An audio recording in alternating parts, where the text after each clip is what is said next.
Ağstafa su meliorasiya sistemlərinin istismarı idarəsi rayonun 24.842 hektar suvarılan əkin sahəsinin suvarma suyu ilə təminatına xidmət edir. Bunun üçün 5 ədəd suvarma mənbələrindən suvarma suyu götürülür. Bunlar Ağstafa çayı, Candar gölü, Həsənsu çayı, yerli əhəmiyyətli qaynama suları və subarteziyan quyularıdır. Bundan Ağstafa çayı altında 14.733 hektar, Candar kanalı altında 7.527 hektar, Həsənsu çayı altında 1.507 hektar, Qarasu və qaynamalar vasitəsilə 235 və subarteziyan quyuları vasitəsilə 828 hektar suvarılan əkin sahəsi var.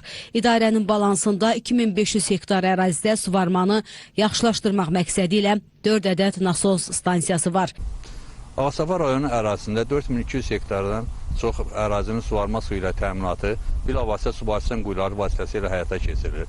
İdarənin balansında 272 ədəd subarteziyan quyusu mövcuddur. Həmin subarteziyan quyularından hər il bir neçəsi əsası təmirə salınaraq təmir bərpa edilir və bu da suvarmanın yaxşılaşmasına xidmət edir. Ötən il 2025-ci ildə 4 ədəd subarteziyan quyusu əsaslı təmir planına daxil edilmişdir və hamısı qazılaraq istifadəyə verilmişdir. Gördüyümüz bu subarteziyan quyusu Xılxına kəndi ərazisində qazılmış 272 bir nömrə subarteziyan quyusudur. Ağstafa rayonunda hər il yeni qazılan, bərpa və təmir olunan subarteziyan quyularının suyundan istifadə sakinlərə imkan yaradır ki, əkin sahələrindən bol məhsul əldə edə bilsinlər. Həm də bu quyuların suyundan içməli su kimi də istifadə etmək mümkündür. Bizim bu quyu Sovetin vaxtında 70-ci illərdə, indi mən o vaxtı görməmişəm, eşitdiyim o vaxt qazılmışdı. Suyu çox zəif idi. İdarəyə bildirdik, idarə də sağ olsun, devlətimiz tərəfindən həll elədilər, gəldilər, indi təzə quyu qazıblar, onluq artizan. Ondan dəfələrcə çox su vurur. Bu suyu həm içməli su kimi istifadə edirik, həm də çöl torpaqlarımızı, sahələrimizi istifadə edirik. İdarənin balansında 825 kilometr uzunluğunda suvarma kanalları var. Bunun 37 kilometri Candar kanalı magistral kanalıdır.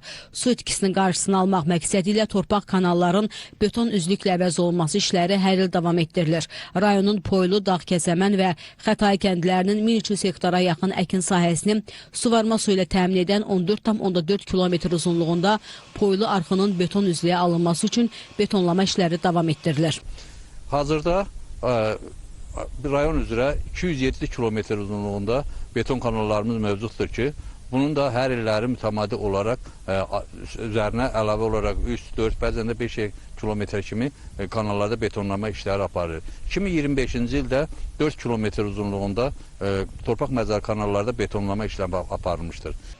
Qeyd edək ki, Ağstafa su meliorasiya sistemlərinin istismarı idarəsi tərəfindən 2026-cı ilin suvarma mövsümünü daha mütəşəkkil keçirmək üçün hazırda arx və kanallarda lildən və kol-kosdan təmizləmə işləri aparılır. İlin əvvəlindən 62 kilometr uzunluğunda kanal və arxlarda lildən təmizləmə işləri aparılaraq 54 min kub metr lil çıxarılıb.